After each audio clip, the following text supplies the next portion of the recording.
All right. So ultimately, just starting off, standard financial disclosures, conflicts of interest. I don't have anything to financially disclose. I hold a lot of academic kind of roles. So I'm chair of the American Orthopedic Society for Sports Medicine Self-Assessment Committee. I'm also on the editorial board for the Arthroscopy, the Journal of Arthroscopic and arthroscopic related surgery. I'm also a principal reviewer for American Journal of Sports Medicine. So really the goals, which I think were shared with you all tonight, just previously, was really to learn various joint preservation options for the knee, to understand the advantages, disadvantages, and indications, contraindications of various joint preservation procedures for the knee, to discuss the rehab protocols for the various joint preservation procedures around the knee, and to discuss non-operative options to preserve the knee. And just as was mentioned before, this doesn't have to be formal. So if you have any questions, you can definitely feel free to ask at any time. So as far as an outline of this presentation, first we're just going to discuss, essentially what are we preserving, followed by just the discussion of different cartilage restoration procedures, including matrix autologous chondrocyte implantation, osteochondral autograft transfer or transplantation system, osteochondral allograft, transfer transplantation systems, allograft cartilage, and microfracture. We're also going to discuss osteotomies around the knee, as well as non-surgical options as well.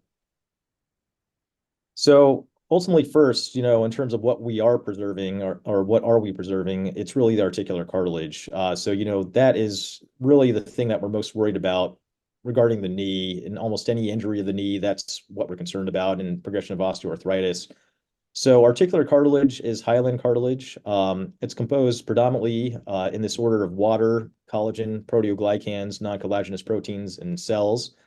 Water is the largest component of articular cartilage, which is about 65 to 80% of the mass. Water within the articular cartilage decreases with normal aging, and then conversely increases with osteoarthritis. Water within the articular cartilage leads to increased permeability, decreased strength, and decreased elasticity, which is why it's bad in an issue with osteoarthritis. The second most common portion of articular cartilage is collagen, which composes 10 to 20% of the mass. Type 2 collagen is the most important, accounts for 90 to 95% of the collagen in articular cartilage. The next component is proteoglycans, which composes 10 to 15% of the mass of articular cartilage. Proteoglycans provide the compressive strength and they essentially attract water. Aggrecan is the most responsible proteoglycan for the hydrophilic behavior, essentially holding the water inside the cartilage. Essentially, this proteoglycan increases in early osteoarthritis and then eventually decreases in late osteoarthritis. The proteoglycans are produced by chondrocytes. They're composed of glycosaminoglycans, including chondroitin sulfate and keratin sulfate. And lastly, chondrocytes are also a part of articular cartilage. They produce the collagen and proteoglycans and enzymes. The interesting thing about chondrocytes is their metabolism responds to outside stimuli, such as mechanical stimuli with load, hydrostatic pressure changes, as well as chemical stimuli such as growth factors and cytokines. Immature articular cartilage does have stem cells or chondrocyte stem cells. However, mature cartilage does not. So with articular cartilage, the big problem with it is it's avascular. So there's really very minimal regenerative potential. It's nourished by the synovial fluid at the surface and subchondral bone at the base. It relies on glycolysis for ATP production and metabolism. So interesting thing with articular cartilage is it does respond to load. So again, mechanical stimuli does affect it. So there have been several studies because it's a common question and a common question patients ask all the time, is running bad for me? The answer technically is no, although it really depends. So moderate running actually has been found to increase the thickness of the cartilage and proteoglycan content. However, when you go into the realm of strenuous load, that actually leads to cartilage thinning and proteoglycan loss. And conversely, immobilization does the same thing, where it leads to cartilage thinning and softening and proteoglycan loss. So really the key to this question, whenever I get asked this, is, running actually is okay, but the problem is once you actually have an injury, to the knee, or you actually have chondral wear, then it becomes a problem. So as we all know, there are many patients that run marathons and really never develop arthritis. But then, as we know, there's other patients that run marathons, and all of a sudden they need a total knee by the age of 50. So again, there's this is not fully understood, but the answer to running is actually it doesn't necessarily damage the knees or damage the articular cartilage of joints. So, Ron, how would you define those strenuous loading? So it's more high load, like heavy weightlifting. I saw a recent study maybe a few years ago that described, powerlifting as a problem. So again, super heavy load, high impact is kind of the issue. So again, it's something where it's not clear cut, and really the studies don't show it's clear cut. So again, it's one of those where it's sort of when I tell patients, just don't do anything that super heavy load, especially if you start feeling pain, then that's a problem. So, but it's a good question. Unfortunately, there's no clear answer. All right. So the big issue with related articular cartilage is injury. So once an injury occurs, that's when the cat's out of the bag, essentially, and things start to progress. So the concern with injury essentially is it causes mechanical disruption and cartilage necrosis. It also results in inflammatory cytokines to be released, contributing to further articular cartilage damage and post-traumatic arthritis. Particularly damaging to cartilage is the interleukin-1 beta, tumor necrosis factor alpha, nitric oxide, and matrix metalloproteinases. So this is something that's really been being studied to see if potentially if you can block these inflammatory mediators, particularly after injury, like an ACL injury, could it help reduce the risk of subsequent arthritis? So again, it's not clearly understood, but it's something that's constantly being investigated. So in terms of injury, there are two forms of injury to articular cartilage. First is deep laceration. This occurs when the injury penetrates the subchondral bone. It results in healing, which is initiated with the hematoma, and then stem cell migration from the subchondral bone or subchondral bone area and vascular ingrowth. It results in type 1 fibrocartilage, which it develops by undifferentiated mesenchymal stem cells. Unfortunately, type 1 fibrocartilage has reduced resiliency, stiffness, and wear characteristics. So that is commonly brought up in the setting of microfracture, because this essentially is what we're doing with microfracture. The other injury is superficial. This results in chondrocyte proliferation, but no healing due to the avascular nature of articular cartilage. So this is typically when it doesn't get to subchondral bone, so it's usually chondromalacia or a low-grade chondral defect. So moving into treatments, these are treatments for focal cartilage defects. So the first one we'll discuss is, again, matrix autologous chondrocyte implantation. The next one is osteochondral autograft transplantation systems, or commonly called OATS. Next is osteochondral allografts, and then microfracture, and then just allograft cartilage. So matrix autologous chondrocyte implantation is now in its third generation. It's a third generation ACI. First generation, as some may recall, was basically putting the cells in and then covering it with a periosteum patch that you had to sew in. So it was very technical and very I'd say technically difficult, just trying to sew in the patch. And then the second generation was actually using different membranes, so not using a periosteum patch. And then third generation is where it's at now, which is where the cells are grown externally in the lab, so particularly the Vericel lab in Raynham, Massachusetts, and they're placed onto a porcine matrix membrane, which essentially you just plug into the site, and you actually glue it into place with fibrin glue. So with this procedure, just like the initial ACI, it requires a two-stage procedure. First with a chondral biopsy to harvest the cartilage cells, and then you send it to the lab. Cell expansion usually takes up to 3 to 8 weeks, but they actually just store it until you tell them that you're ready to consider a second stage, and then they'll start expansion, and then they ship the graft down for implantation. So with a procedure to do a MACI, so this is for the second stage. We always do an open arthrotomy. This is not something you do arthroscopically. They actually have a preset tray, so they have different punch sizes, both round and elliptical. So you measure the smallest punch size that will fit over the defect. Um, and then essentially you punch the defect with that template. And then you remove the residual chondral cells or cartilage that are there, and then the patch essentially is on the back table. Then you punch the patch with the same punch, um, and then essentially you put some fibrin glue down on the base of the defect, and then you place the patch, and then you glue the sides, and you hold it there generally for like 5 to 10 minutes until it hardens as far as the glue, and then you're good to go. So it's actually not, this is not a technically difficult surgical procedure anymore for the surgeons as the initial ACI. So this is a picture of it. So this is a picture of essentially a trochlear lesion, um, where first we're essentially carving out the defect. And then this is essentially was punched out, and then you debride the base of the defect. And then this is actually with the patch in place. So initially, when you put the patch in, it's very thin, but what happens is the patch actually expands out. So one concern with MACI is the potential for overgrowth, which can be an issue. And then here, this is actually a second look case where we essentially did a second look, and you can see how it's filled in. So this is actually looks like a good outcome for that MACI. So the advantages for MACI is you're replacing it with the normal type 2 hyaline cartilage. It's autologous, so it's all of the patient's own cells. So in terms of discussing with the patient, there's always concern when you say, hey, this is from someone else.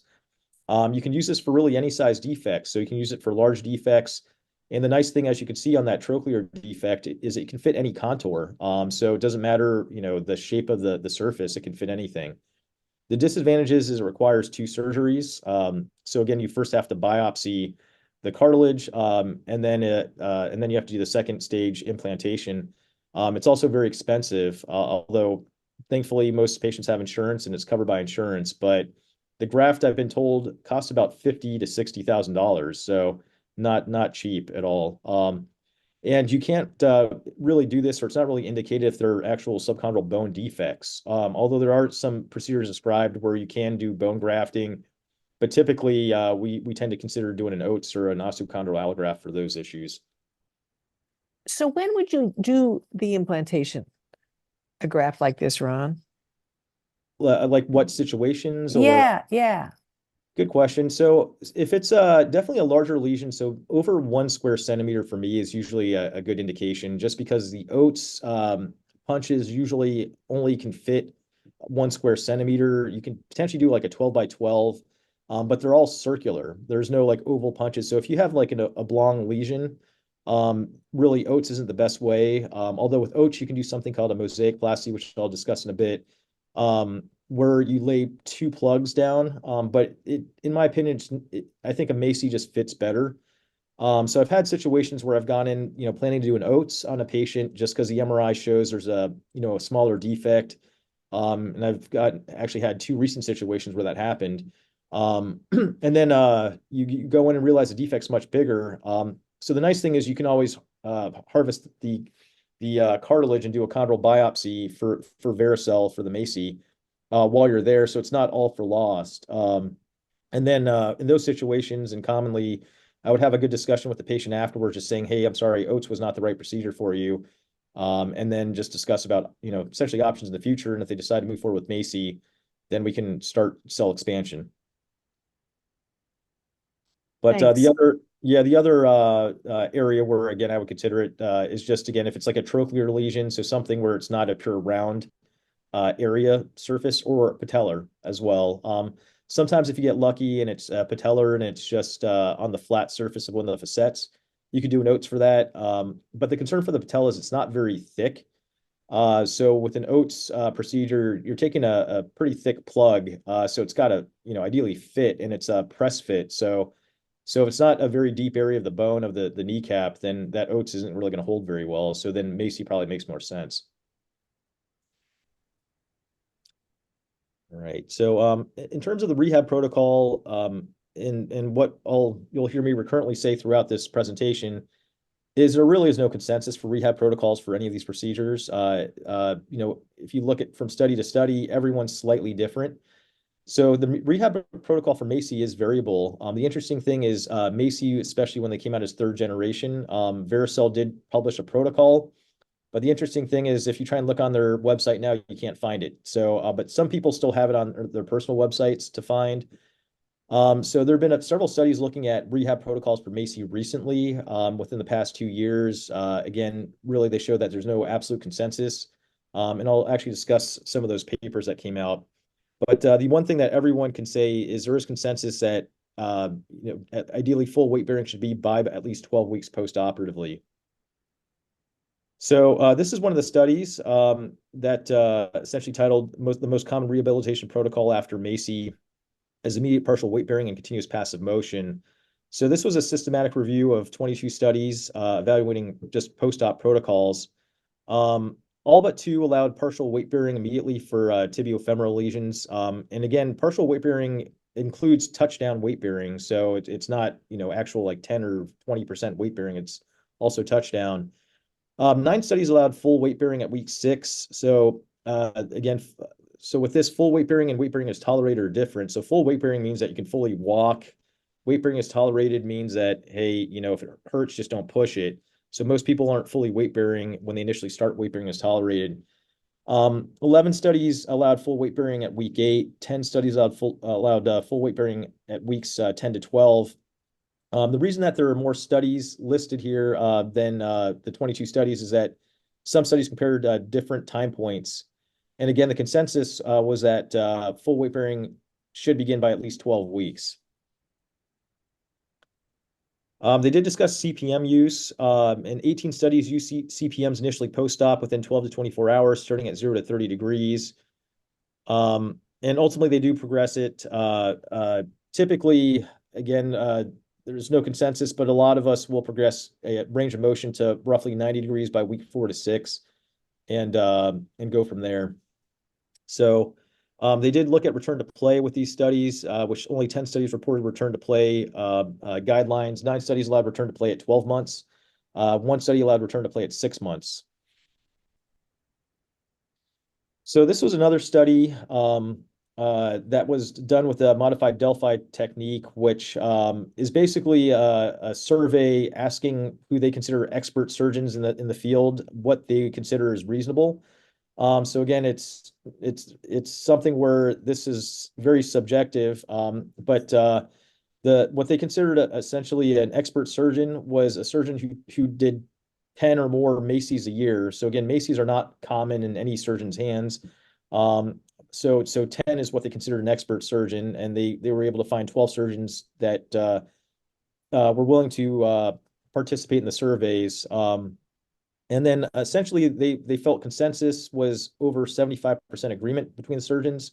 So essentially 9 out of 12.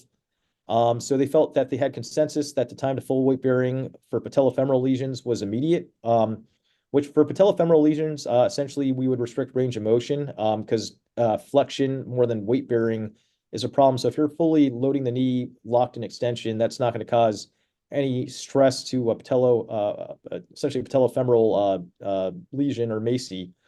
And then for tibiofemoral lesions, essentially allowed full weight bearing between 7 to 9 weeks.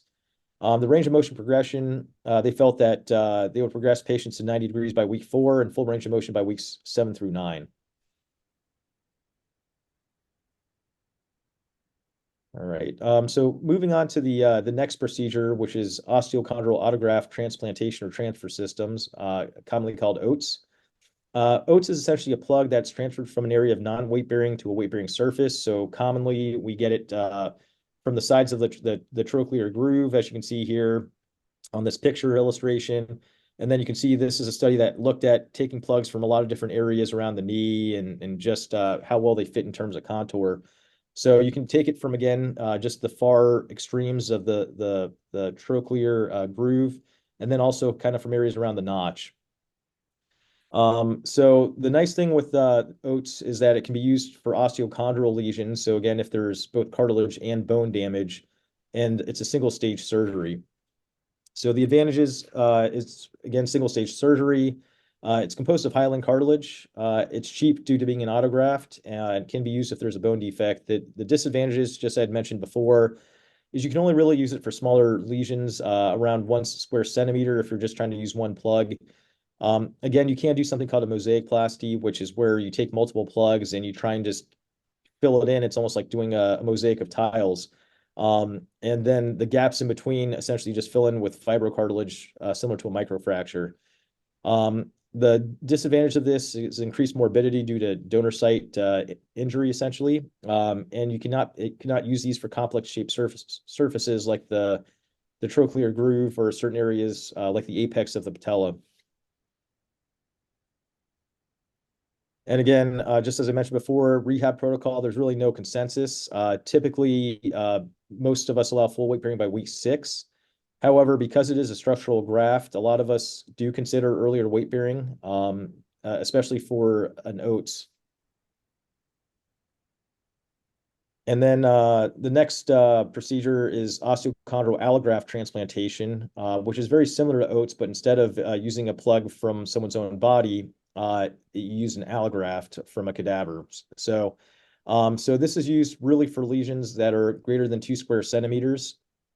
This is a fresh frozen graft, so there's higher risk to this as there's no sterility to it.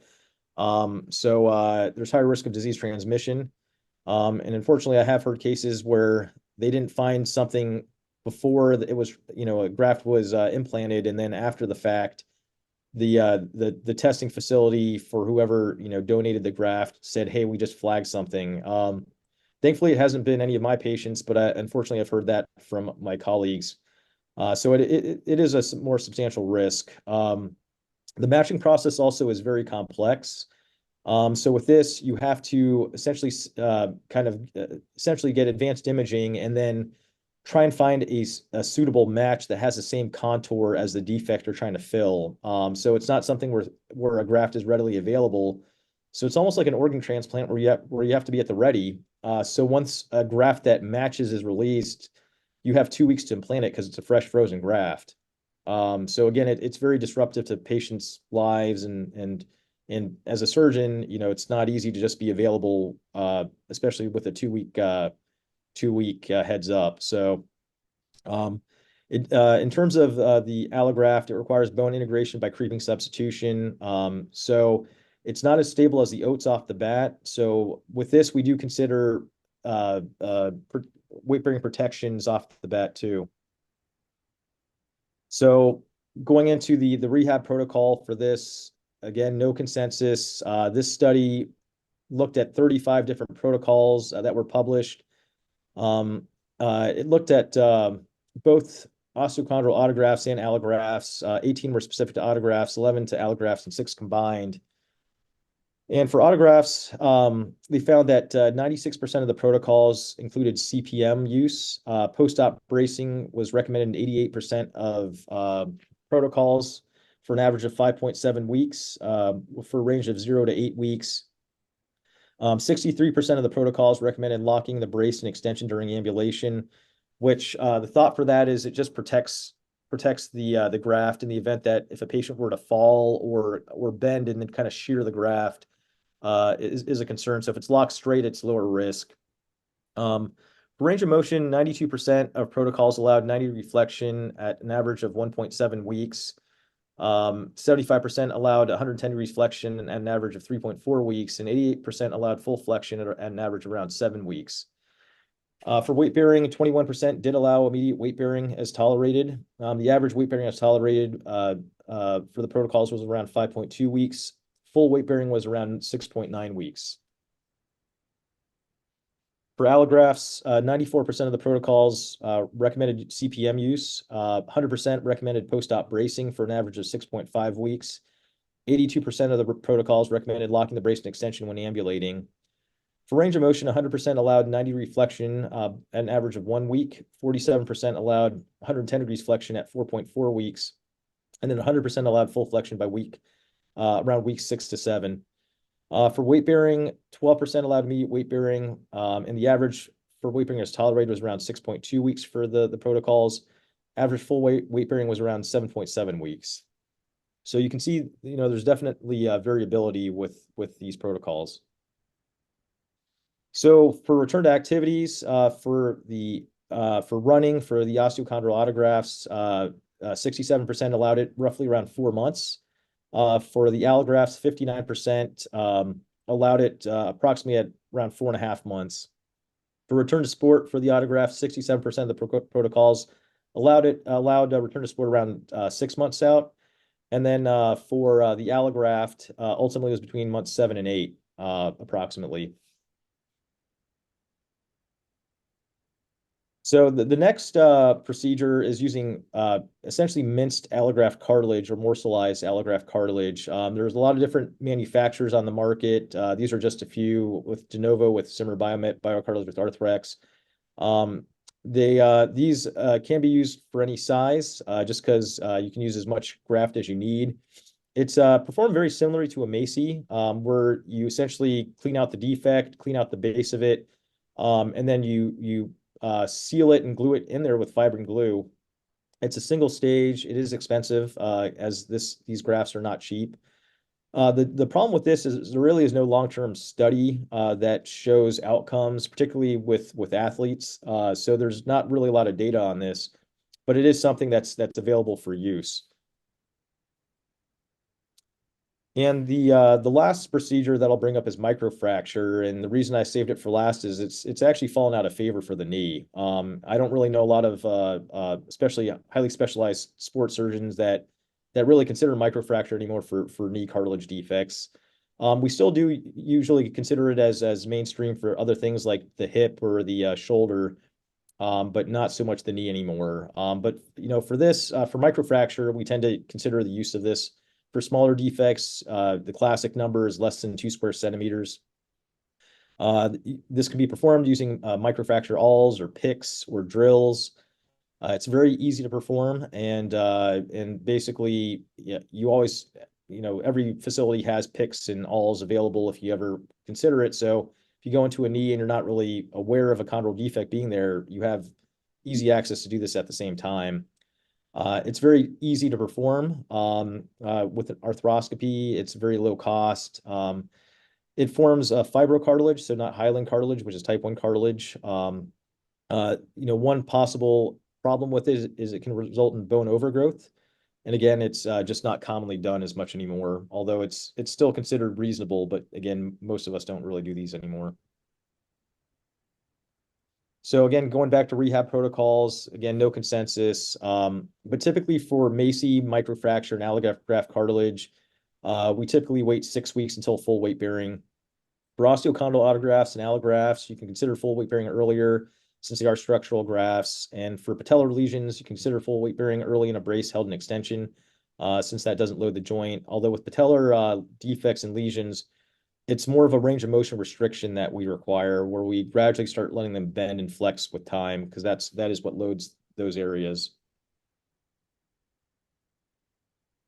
So now I'm just going into just some outcome studies looking at the different procedures. So this study was looking at long-term survival after microfracture and comparing it to mosaicplasty, essentially oats. So this was a study that had around a 15-year median follow-up with the range up to 18 years. 119 patients were in the microfracture arm, 84 were in the osteochondral autograft arm. Failure was considered to have a Leisholm score, which is one of the many patient-reported outcome scores of less than 65, or having an ipsilateral total knee arthroplasty. For microfracture, 66% of them failed, with the time to failure being 4 years. The survival rate that they found were less than 80% were surviving was within 12 months.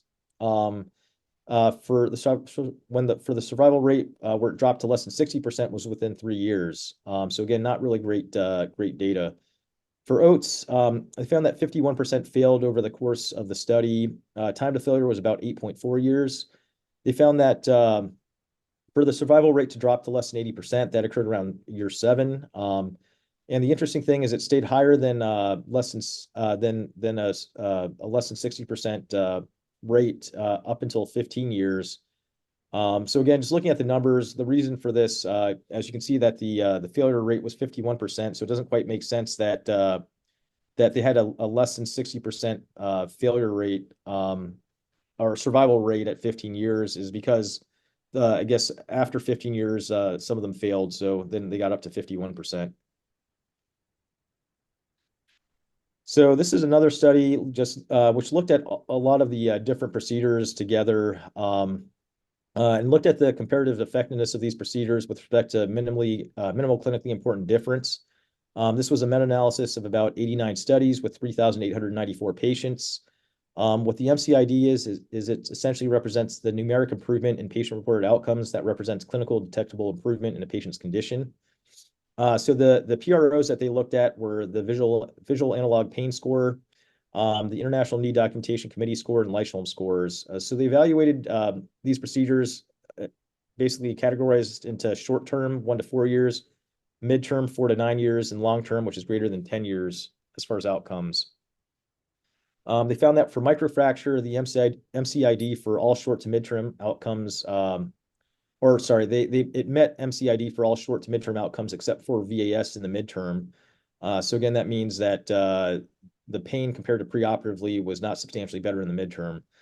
Osteochondral allografts met MCID for all outcomes. However, there was no long-term VAS available. For osteochondral allografts, it met MCID for the IKDC at short and midterm and the Leichelm scores for short term. And data was not available for other time points in VAS data as well. For ACI-MACI, this met MCID for all outcomes. And I will say that's typically what I tend to see with studies is that, MACI tends to be the either equivalent or superior procedure.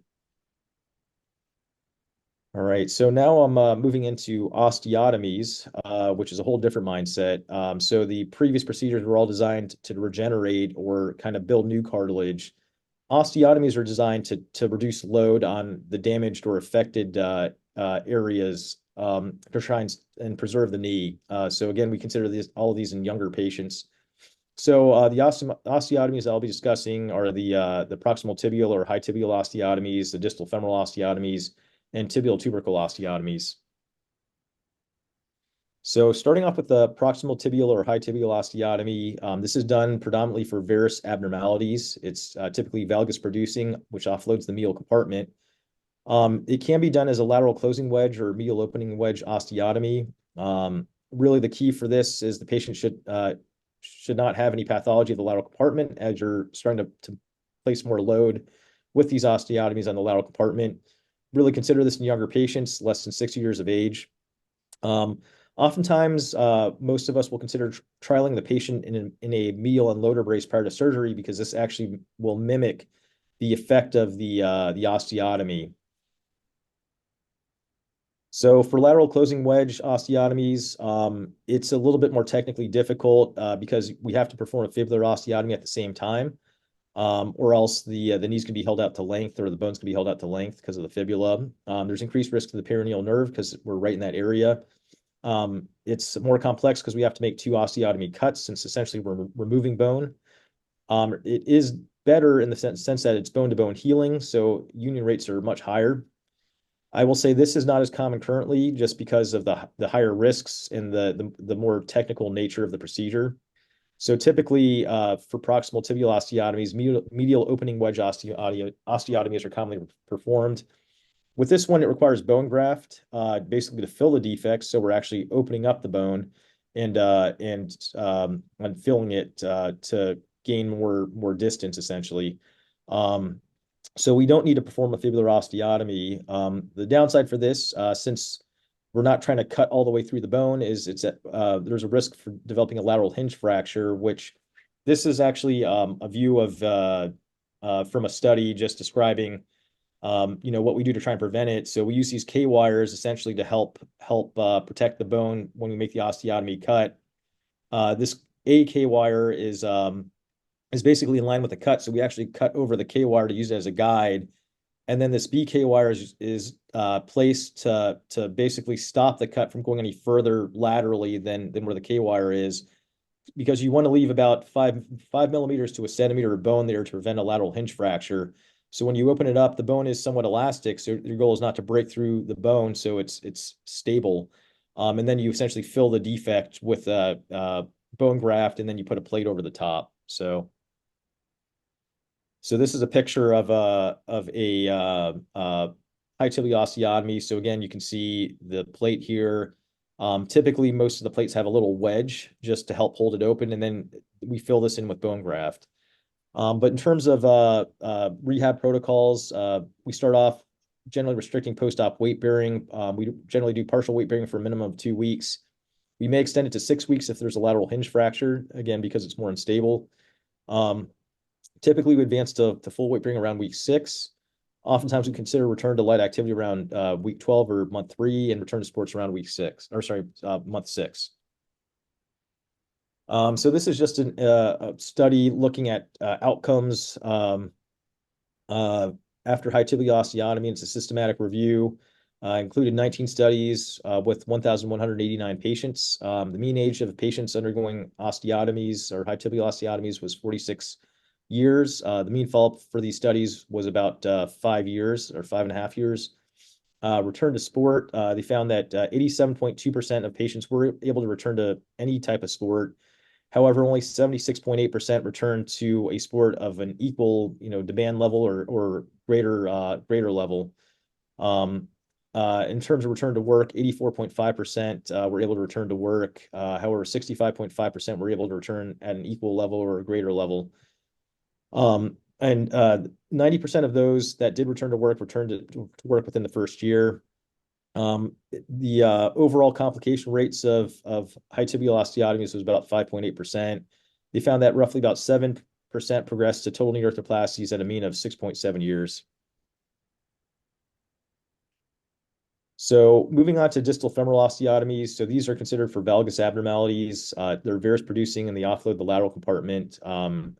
Just like the high tibial osteotomies, but kind of the converse, patients should not have pathology in the medial compartment as you're moving more weight onto the medial compartment. Again, consider in younger patients less than 60 years of age. And again, consider a trial of an unloader brace prior to surgery. So same thing, there's both medial closing wedge and lateral opening wedge. Medial closing wedge is also not as commonly done because it's more technical, but it does allow bone-to-bone healing, which increases union rates. It does require the 2 osteotomy cuts and then essentially remove a portion of bone to close down and change the angulation of the knee. Lateral opening wedge osteotomies are technically easier, and the approach to the lateral aspect of the distal femur is a lot easier and safer. It only requires 1 osteotomy cut since essentially we're opening it up, similar to the medial opening wedge osteotomy for high tibial osteotomies. So in terms of the protocol, it's pretty similar to high tibial osteotomies. So again, partial weight bearing for generally about 2 weeks. Extend up to 6 weeks if there's a hinge fracture. Advance to full weight bearing around week 6. Return to light activities around 3 months, and return to sports around 6 months. So this is just a study, systematic review looking at outcomes of distal femoral osteotomies. 23 studies, 619 patients. Found good to excellent outcomes in all patient-reported outcomes compared to pre-op. 81.5% of those that had closing wedge distal femoral osteotomies had essentially survived or didn't require total knee arthroplasty. 90.5% of those who had the opening wedge distal femoral osteotomy did not go on to a total knee arthroplasty with a mean follow-up of 4.5 years. Although there were differences between closing wedge and opening wedge osteotomies, he found that really the survival was related more to the length of follow-up than not the surgical technique. And lastly, the last procedure I'll discuss is the tibial tubercle osteotomy. So these are done for patellofemoral lesions, particularly laterally based patellofemoral lesions. You can purely anteriorize, but more commonly we do an anterior medialization. So very similar to what we do for recurrent patellar instability. So post-op recovery typically is partial weight bearing, although you can consider weight bearing as tolerated with the hinge knee brace locked straight. Advance to full weight bearing around week 6 to 8, and we gradually progress the range of motion. We often limit to 90 degrees until week 6. So similarly, just another systematic review looking at tibial tubercle osteotomies, more so for patellofemoral malalignment and chondral disease. This included 18 studies with 892 knees with an average follow-up of about 4 years. 60.4% of the osteotomies were anteromedializations. Commonly, the most common one is Fulkerson osteotomy. 35% were anteriorizations, which is a maquette. 78.7% showed good to excellent results with a 6.2% failure rate. So this is a picture of the different osteotomies. So this is a pure medialization osteotomy. So you would consider this particularly just more for lateral disease, although very uncommon because usually we do an intermedialization to offload it more. So this is an Elmsley tree lot osteotomy. This is the pure anteriorization. So you can see here on the lateral view, essentially you do the osteotomy of the tibial tubercle, you elevate it, typically fill that in with bone graft. So then it gets pressure off of the patellofemoral surface, commonly called a maquette osteotomy. And then the last one here is the intromedialization or Fulkerson, so osteotomy, which again is most commonly done for both patellar instability and chondral issues. And these oftentimes can be considered in the same setting as an Oates or Macy, just to help offload the chondral defect. So moving on to non-surgical options, which these you all probably know pretty well. So obviously weight loss, activity modification, NSAIDs or acetaminophen, unloader bracing, cryotherapy, compression therapy. Obviously physical therapy, one of the best ones, just to put that out there. Corticosteroids, viscosupplementation, and biologic injections. So this is an area that everyone always brings up these days because the field of regenerative medicine has really exploded. So, it's very common patients ask about this. So for biologic injections, I'll cover platelet-rich plasma and mesenchymal stem cell injections. So really with platelet-rich plasma, essentially it contains growth factors and inflammatory mediators. Commonly, there's two types of platelet-rich plasma, leukocyte-rich versus poor. Leukocyte poor has actually been shown to be better suited for intra-articular use. So that's what's most commonly used in studies looking at its efficacy in treatment for osteoarthritis. Whereas leukocyte-rich, typically we consider that more for healing factors, like if you're trying to heal a tendon injury or ligament injury. So this is a study that was a systematic review and meta-analysis of randomized controlled trials. So this included 21 level 1 randomized controlled trials. This study found that PRP showed significantly better VS pain scores compared to hyaluronic acid at 6 and 12 months and better WOMAC scores at 6 months. So again, the study looking particularly at hyaluronic acid as a comparison. So again, overall good outcomes. And a lot of the studies tend to show kind of similarly that it helps reduce pain, although there's no study that has proven regenerative potential. And then for mesenchymal stem cells, these are only now derived from bone marrow or adipose tissue. Amniotic derived is no longer allowed in the United States. It was pulled by the FDA a few years ago. So its initial use was allowed under the emergency use, so very similar to the COVID vaccine. And then for anything that's under emergency use, it has to prove results within a set time. I think it's like 2 or 3 years. And if there aren't studies that show that it actually is efficacious or clearly beneficial, then it loses its emergency use authorization. So that's why amniotic-derived stem cells are no longer allowed. With this, there are very few conclusive studies for this. Unfortunately, a lot of the preparations are very different. So really the jury's out with mesenchymal stem cells. So this is one study that was essentially looking at bone marrow aspirate concentrate, which is one of the most common ways to get mesenchymal stem cells. So they actually enrolled 25 patients with bilateral knee osteoarthritis. So in one knee, they received the BMAC stem cells. In the other knee, they received pure saline. And they found that the patient's VS pain scores decreased in both arms at weeks 1, month 3, and month 6. And essentially, there's no difference in the amount of pain relief between BMAC and saline. So again, these are the common studies that we see. They're very inconclusive, unfortunately. So again, the jury's still out regarding mesenchymal stem cells. But at the very least, when patients ask, again, I think almost every provider says the same thing. There's at least no harm in it, but it's not something that's clear cut in terms of evidence showing that it helps. So ultimately, I think hopefully have 9 minutes to spare here, so finish in time. So definitely open to any questions. How do you decide, Ron, which one to do when? It's a great question. So for osteotomies, I will say that's usually like the last option. Very rarely does any patient actually jump to that because it's a much more substantial procedure. Just the thought of having a surgeon cut their bone and realign it is a hard one for most patients to come to terms with. But again, if they're younger and everything else hasn't worked, I'd say that's typically the time where we consider it. They're also not as common because they were considered before partial knees came out. So that was one of the options that we really had to consider for, maybe like the 40 or 50-year-old patient that was on the younger side for a total knee. But now that partial knees are out and they work pretty well, that's taken away a lot from the osteotomy procedures. So commonly for like a focal chondral defect, generally my discussion with most patients will usually go between doing like an Oates or a Macy. If it's a larger lesion, I usually side more towards a Macy than an osteochondral allograft. Just again, the thought for patients having that discussion of having this fresh frozen graft from a cadaver or from someone else, again, it doesn't really sit as well with patients. Then especially with the Macy, where we're like, hey, we take your own cartilage cells and we clone your cartilage cells and put it back in. Again, is a little easier for patients to fathom and understand and actually be okay with. So I'd say most commonly for me, it's Oates or Macy.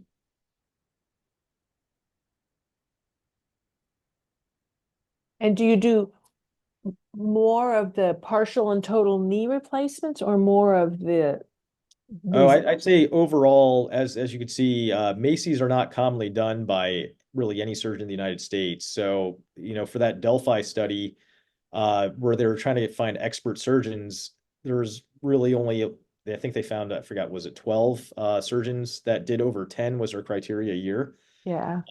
So they're not as commonly done. So definitely total knees, partial knees are much more commonly done than these procedures. And also it's because the outcomes are more consistent. So if you're over the age of 50, definitely over 60, you probably wouldn't really consider any of these procedures, these preservation procedures, just because the outcomes are so consistent with the total knee or partial knee. Whereas these, unfortunately, even at best, is almost like an 80 to 90% at best successful outcome.